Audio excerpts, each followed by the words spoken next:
nombre del Padre, del Hijo, del Espíritu Santo. Amén. Ven, Espíritu Santo, y llena los corazones de tus fieles, y enciende en ellos el fuego de tu amor. Envía tu Espíritu Creador, y se renovará la faz de la tierra. Estamos estudiando el Catecismo de la Iglesia Católica, su tercera parte, la vida en Cristo. Primera sesión, la vocación del hombre, la vida en el Espíritu. Capítulo primero, la dignidad de la persona humana.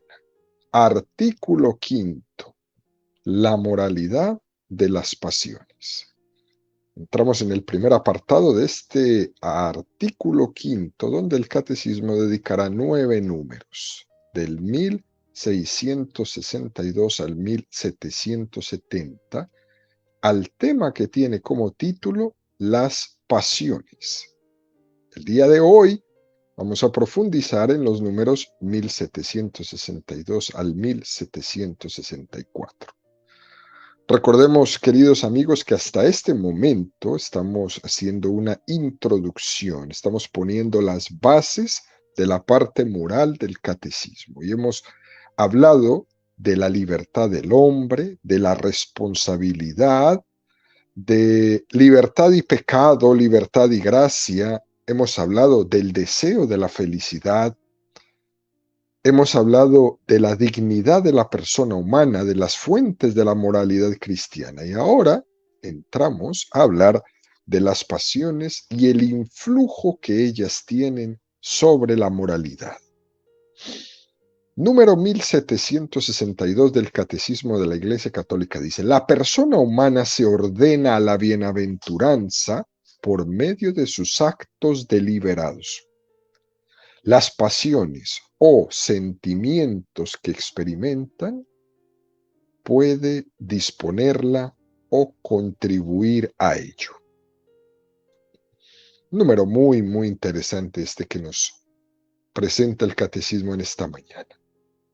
Nosotros sabemos que el destino del hombre es la felicidad. Y además, no una felicidad cualquiera, sino una felicidad eterna. Dios ha creado al hombre poniendo en su interior una vocación a la eternidad, al cielo. Y cualquier cosa que no sea el cielo no nos va a hacer felices completamente. Y esto es importante entenderlo de entrada y para siempre en nuestra vida. Todo lo que hagamos, si no es en orden al cielo, no nos va a llenar. El hombre solo será saciado cuando encuentre esa gran bienaventuranza que Cristo le ofrece. Y esa gran bienaventuranza es la intimidad con Él en el cielo. Por eso el cielo es nuestra meta. Y fíjense, queridos amigos, la Sagrada Escritura habla muy claramente de que también nuestro comportamiento moral está totalmente implicado en que el hombre se capacite para lograr llegar a la vida eterna. Y Cristo le ofrece un camino para prepararse para la eternidad. Marcos 25, 34, 36. Porque tuve hambre y me distes de comer, tuve sed y me distes de beber, fui forastero y me acogisteis, estuve desnudo y me cubristeis, enfermo y me visitasteis, en la cárcel y vinisteis a verme. Es decir, el comportamiento moral de cada uno de nosotros es supremamente importante, es sustancial para que el hombre pueda recibir esa vocación a la que está llamado, la vocación de la bienaventuranza, la vocación del cielo. Y yo necesito trabajar en eso. Y Jesús me da el camino. Visita a los de la cárcel. Visita a los enfermos, viste al desnudo, Da comida al que tiene hambre. Dale de beber al que tiene sed. Dale refugio al forastero. El camino está hecho, yo lo tengo que recorrer. ¿Recuerdan esa frase fantástica de San Agustín cuando nos recordaba, el que te creó sin ti no te salvará sin ti, yo me tengo que implicar? Este gran don de la bienaventuranza que es el cielo, que es la vida eterna, el hombre lo puede recibir por la entrega plena a su vocación, recorriendo el camino que Jesús le plantea. Y no vale solamente con tenerla, o no vale solamente con ser llamado a esa vocación, sino que tenemos que recorrerla, tenemos que entregarnos con toda la humildad a recorrer ese camino recibiendo ese don. Acordémonos también de ese hombre que había sido invitado a la boda. Había sido gratuitamente invitado y había entrado, pero sin vestido de traje de boda. Mateo 22, 11, 14. Entró el rey a ver a los comensales y al notar que había allí uno que no tenía traje de boda, le dice, aquí sin traje de boda. Él se quedó callado. Entonces el rey dijo a los sirvientes, atadle de pies y manos y echadle a las tinieblas de fuera. Allí será el llanto y el rechinar de dientes, porque muchos son llamados, pocos escogidos. El que no se preparó para la boda fue excluido, sin miedo. Atadle de pies y manos y echadle a las tinieblas de afuera, sin miedo. No le tembló la mano a este juez, a este rey, para echarlo fuera, al que no estaba preparado. En esta vida, queridos amigos, el hombre se ordena a la vida eterna. Como dice el catecismo en este número de una manera tan impresionante, por medio de sus actos deliberados. Y esos actos deliberados deben estar regidos por sus facultades superiores que son su razón y su voluntad. Es decir, una razón que esté iluminada por la fe, que sea la que conduzca su voluntad para que podamos adherirnos a la verdad, para que podamos adherirnos al bien que es conocido. Y sería un error muy grande, queridos amigos, que pensáramos que el hombre tiene únicamente esas facultades del alma, la razón y la voluntad. Porque el hombre es un todo. El hombre no es un ángel y nunca será un ángel. Aunque también el ángel tiene entendimiento y voluntad, pero un ángel no tiene toda esa gama de sentimientos, de emociones y de pasiones que tenemos los seres humanos.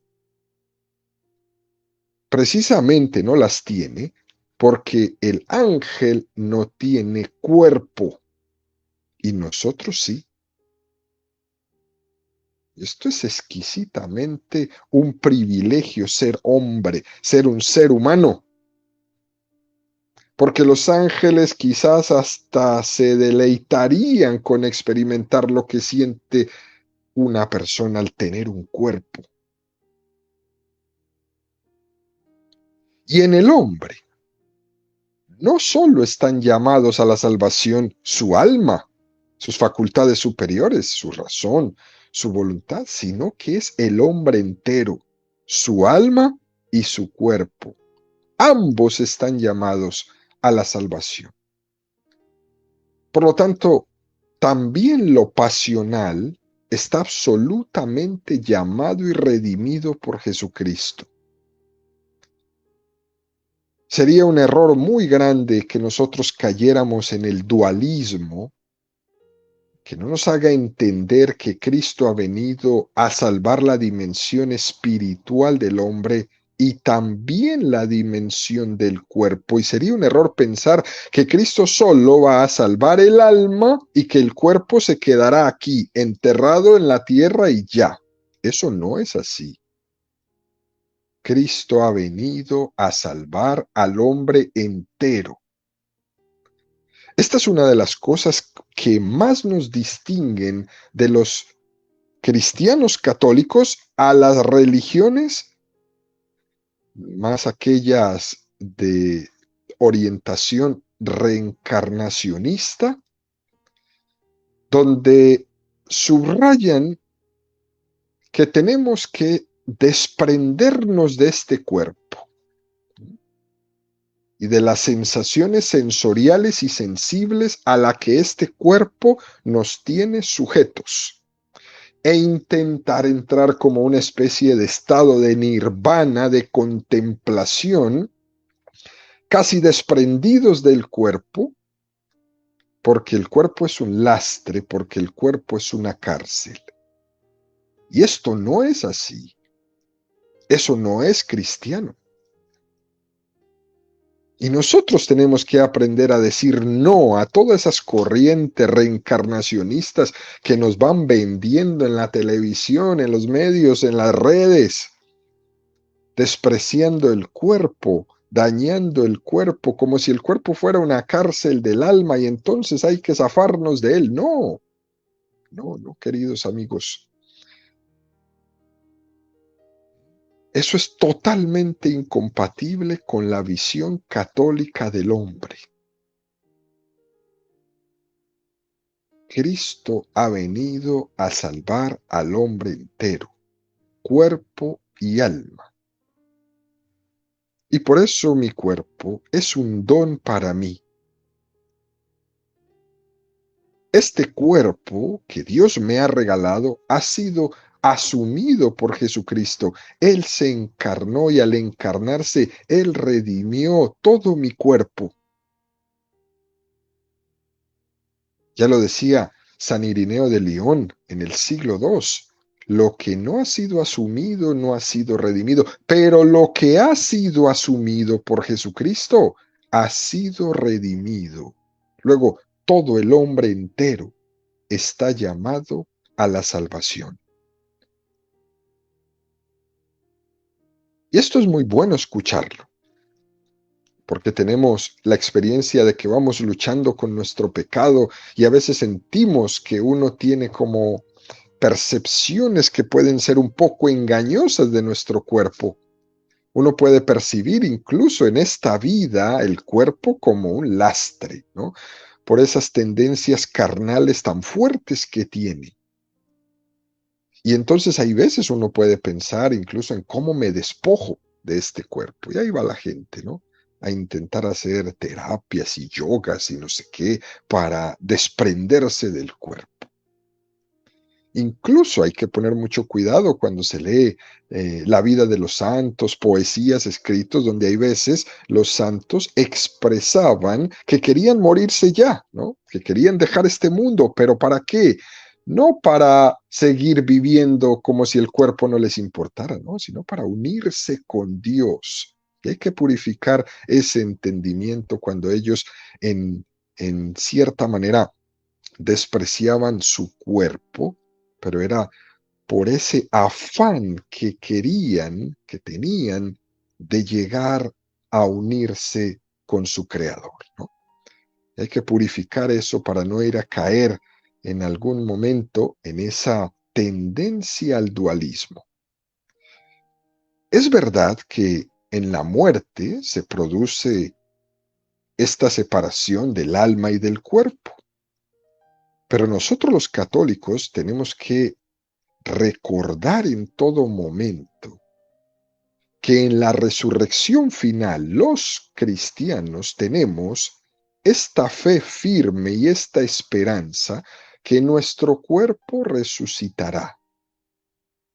Y en ese momento de la parusía, el hombre entero, igual que ahora como está la Santísima Virgen María en cuerpo y en alma, gozará de la gran bienaventuranza que es el cielo. Todo esto, queridos amigos, es una pequeña introducción que es muy importante, porque nos pasa que cuando hablamos de las pasiones, este término lo identificamos como algo negativo, incluso pecaminoso, ¿no?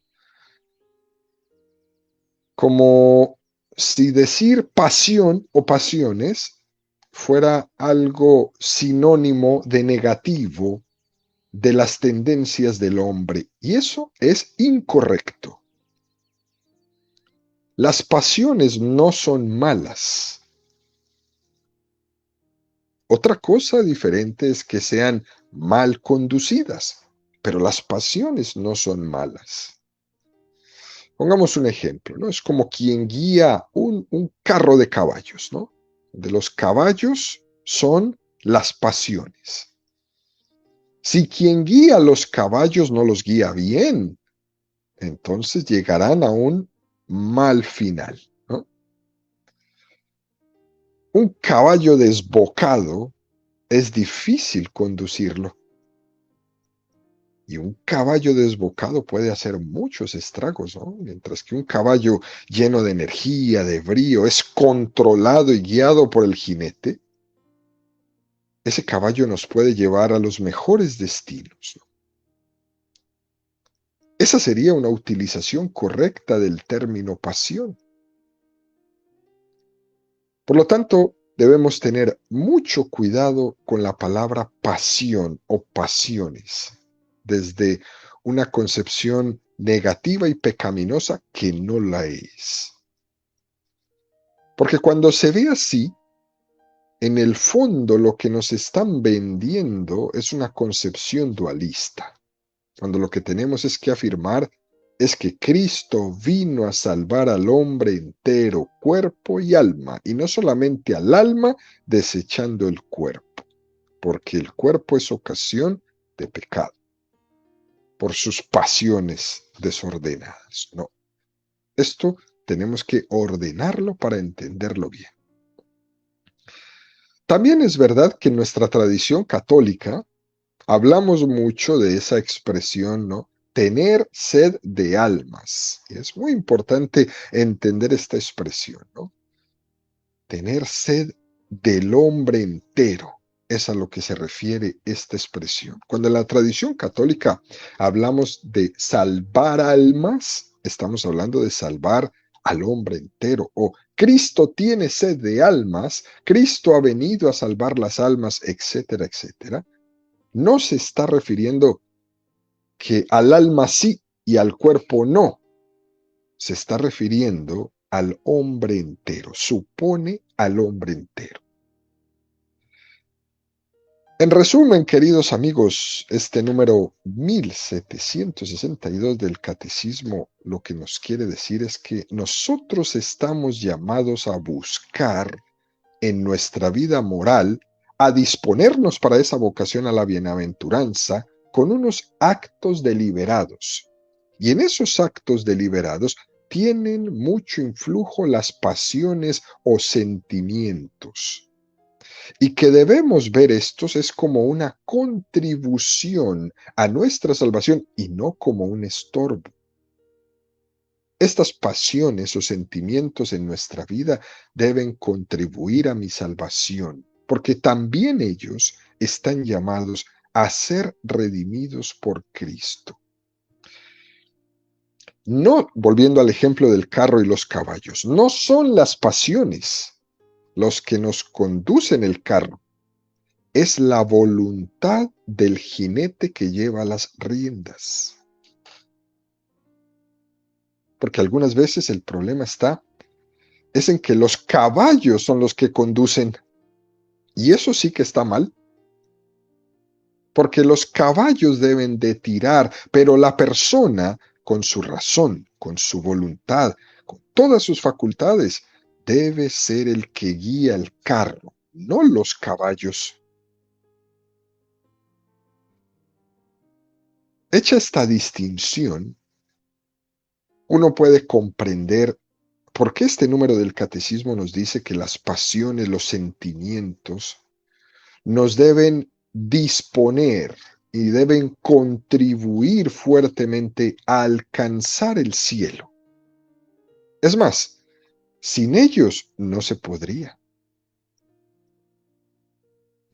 Uno puede tener el mejor jinete del mundo, pero si no tiene unos buenos caballos que tiren ese carro, el jinete se queda quieto. Por eso es necesario unos buenos caballos y un buen jinete que sepa domarlos, que sepa conducirlos para llegar a un buen término. Eso es lo que este número 1762 nos quiere dar como este preámbulo de introducción. Y damos un paso más. Número 1763 del Catecismo de la Iglesia Católica dice: el término pasiones pertenece al patrimonio del pensamiento cristiano. Se refiere a que ha sido el propio cristianismo, los sentimientos o pasiones que designan las emociones o impulsos de la sensibilidad que inclinan a obrar o no obrar en razón de lo que es sentido o imaginado como bueno o como malo. Qué número tan interesante. Fijémonos cómo dice, ¿no? Pertenece al patrimonio del pensamiento cristiano. ¿Qué quiere decir eso? Quiere decir que ha sido el propio cristianismo el que en su reflexión ha llegado a elaborar ese concepto. Y esto ha ocurrido muchas veces, ¿no? Ha sido el cristianismo el que durante la historia ha pensado y ha repensado a la luz de la revelación de Dios para llegar a elaborar conceptos muy claros que muchas veces la filosofía ni siquiera era capaz de elaborar. El cristianismo ha sido en la historia de la humanidad un gran aporte para la filosofía, para la antropología. Y también existe la filosofía y la antropología cristianas, ¿no? Por ejemplo, el concepto de persona. Eso que nosotros distinguimos entre naturaleza y persona, eso el cristianismo ayudó a clarificarlo enormemente como concepto. Desde esa reflexión religiosa o dogmática en la reflexión de la Trinidad. Fíjense, queridos amigos, el haber entendido que hay tres personas en una sola naturaleza en Dios, eso es algo enorme para la reflexión. O haber entendido que Jesucristo era una sola persona y que tenía dos naturalezas, la humana y la divina, eso también es una cosa tremenda, es una aportación impresionante al pensamiento de la humanidad. Por eso el catecismo dice, forma parte del patrimonio del cristianismo, que hayamos ayudado los cristianos mucho a que la filosofía entienda qué es persona, qué es naturaleza, qué son pasiones, etcétera, etcétera, ¿no? Por eso se atreve el catecismo a decir que los sentimientos o pasiones designan las emociones o impulsos de la sensibilidad que inclinan a obrar o a no obrar en razón de lo que es sentido o imaginado como bueno o como malo. Es decir, que no existe únicamente una razón o una voluntad, como se dice en la calle, a palo seco, como si hubiera una frontera donde se diga, hasta aquí llega la voluntad y hasta aquí llega la razón. No existe esa frontera, porque el hombre está totalmente integrado. El hombre es una unidad consustancial entre cuerpo y alma. Por tanto, no tiene una frontera en sí mismo. Y el catecismo nos viene a decir que es nuestra voluntad, no es a secas, sino que es una voluntad que tiene afectos, que es una voluntad que tiene sentimientos, que es una voluntad que tiene emociones, que es una voluntad que tiene sensibilidad. Decía en el siglo XIII Santo Tomás de Aquino en la Suma Teológica, la caridad es afectuosa. Se supone que esa voluntad debe tener pasión, debe de ser afectuosa. El ideal no es que la voluntad tenga momentos emotivos, ¿no? Porque lo emotivo suele ser algo muy puntual, ¿eh? Uno se emociona un momento, un segundo y se va. Mientras que los afectos son más estables. Y los afectos han de ser conducidos y han de ser integrados en esa voluntad. Nuestro ideal no es solamente tener una voluntad fuerte, no, sino una voluntad afectuosa también.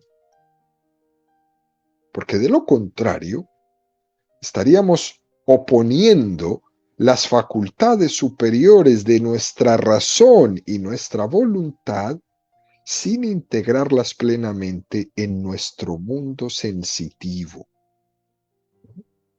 Y estas cosas todas tienen que estar integradas en nuestra vida. Nuestro ideal es tener una voluntad iluminada por la razón, pero afectuosa, llena de pasión, que busca el bien y que busca la belleza. ¡Qué ideal tan grande! Una voluntad iluminada por la razón, incluso podemos añadirle, y una razón iluminada por la fe, pero que sea afectuosa, llena de pasión, llena de impulso, bien dirigido, para buscar el bien. Wow.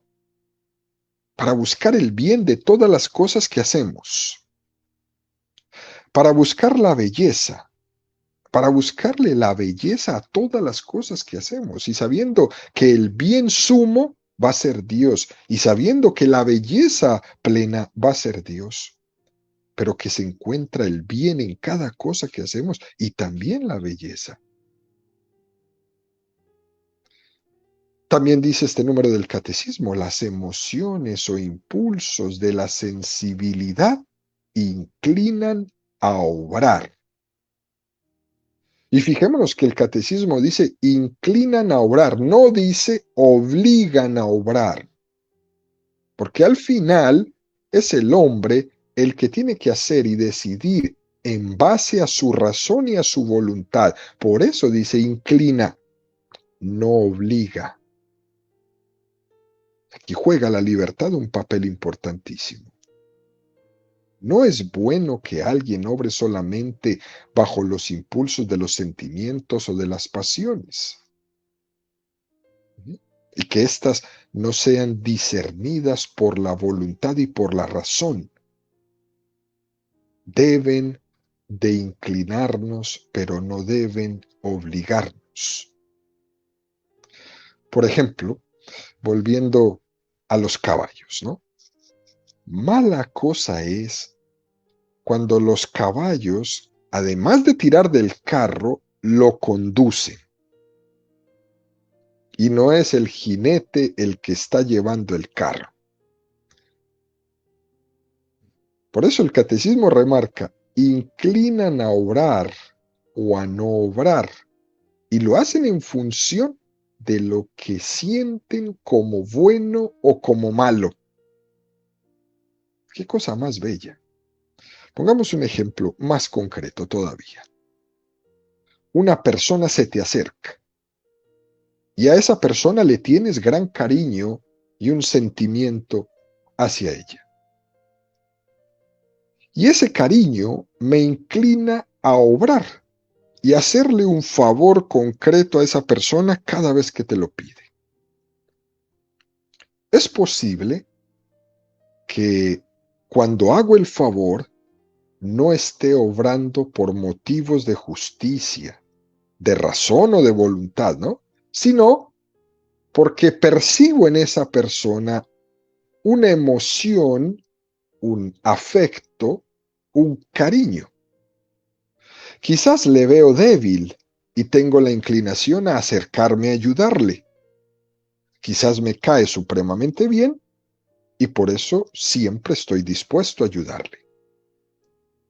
Pero yo no tengo una razón objetiva por la cual ayudarle, sino que es una inclinación más basada en un sentimiento hacia esa persona que en una razón objetiva. Y por eso me inclino a ayudarle. ¿Eso es bueno? Sí, es bueno. Pero eso tiene que ser discernido en base a la razón y a la voluntad. No vaya a ser que me esté inclinando por un argumento simplemente de sensibilidad hacia esa persona y me vuelco a ella solamente. Y que eso que hago con esa persona no soy capaz de hacerlo con otras, porque no siento lo mismo, porque no siento el mismo agrado, o porque no siento el mismo cariño, o porque no siento la misma simpatía. Y entonces me cierro a ayudar a otras personas que a lo mejor no me generen ningún tipo de sentimiento, de emoción, de pasión, etcétera, etcétera. Está bien que los sentimientos nos inclinen a obrar de una forma concreta, pero es necesario dirigir esas inclinaciones con la razón y con la voluntad, porque de lo contrario, podríamos estar movidos en nuestro actuar por condicionamientos que me lleven solo a estar con quien me cae bien. ¿Sí? Y rechazo todo lo demás. Con quien me cae antipático, entonces absolutamente nada, y no soy capaz de ayudar a nadie, sino solo a aquel que me cae bien. Hay personas que solamente comparten y conviven con los que les caen bien y se cierran a convivir, a compartir, a saludar con cualquier otra persona con quien pueda tener cierta antipatía. Y esto en nuestra vida es necesario purificarlo. Malo es la persona que no tiene afectos, ¿no? Que tiene una voluntad seca y distante. Pero también mala es aquella persona que únicamente funciona por afectos no suficientemente conducidos y discernidos, porque será bastante irracional y sufrirá mucho cuando está comparando a este con este y cuando se dé cuenta de que solamente vive rodeado de quien le cae bien. ¿Sí? Y entonces su vida va caminando es entre quien me cae bien y quien no, entre los que son más familiares y los que me crean alguna fobia, y así, y se sufre. Por tanto, queridos amigos, nosotros tenemos que obrar, sí, claro que sí, por la inclinación de la sensibilidad, sí, pero al mismo tiempo esa sensibilidad debe estar sometida al discernimiento de la razón y de la voluntad. Continuamos, damos un paso más y el catecismo nos presenta el número 1764 que dice: las pasiones son componentes naturales del psiquismo humano, constituyen el lugar de paso y aseguran el vínculo entre la vida sensible y la vida del espíritu. Nuestro Señor señala al corazón del hombre como la fuente de donde brota el movimiento de las pasiones. Esto es muy gráfico, muy interesante que nos presenta este número. Las pasiones son el vínculo entre la vida sensible y la vida del espíritu. Es como decíamos antes, ¿no? En el hombre hay una unidad sustancial, no hay una frontera definida entre la vida del espíritu y la vida sensible. Entre estas dos hay un campo intermedio entre la vida sensible y la vida del espíritu, y ese campo intermedio son las pasiones. El comparar las cosas muchas veces nos puede ayudar a entenderla. Por ejemplo, los animales no tienen pasiones, tienen una vida sensible, pero no tienen pasiones en el sentido humano que nosotros las entendemos. Los animales se mueven en la dimensión del instinto en cuanto a su sensibilidad. Y por lo tanto, los animales no necesitan un campo entre el instinto y lo espiritual, que es la pasión o el sentimiento, ¿no?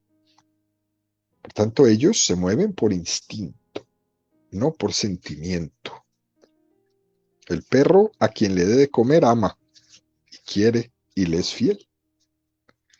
A quien le golpea va a rechazar inmediatamente.